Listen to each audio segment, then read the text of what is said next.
Your eyelid protects the eye, spreads tears, and keeps vision clear. When it's damaged, it needs rebuilding. Eyelid reconstruction rebuilds a lid that has lost tissue or shape, so it can close, blink, and drain tears properly.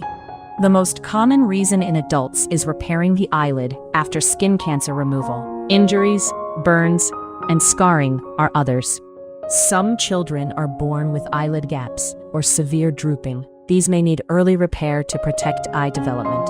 For small defects, the surgeon simply brings the eyelid edges together with very fine sutures, thinner than a human hair. For larger gaps, surgeons rotate a nearby skin flap into place, keeping its own blood supply so it heals well.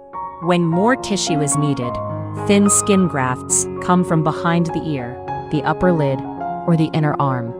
Very large defects sometimes need 2 stages. The upper and lower lids are joined temporarily, then separated weeks later. Most procedures are done as day surgery, often under local anesthesia with sedation. Larger repairs may use general anesthesia. Swelling and bruising peak in the first few days, then fade. Cold compresses and elevated sleeping help recovery. Most people return to desk work in 1 to 2 weeks. Heavy exercise waits 4 to 6 weeks.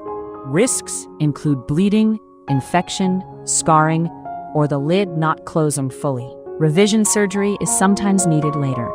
Long-term, sun protection and lubricating drops help keep the eyelid healthy and the eye comfortable.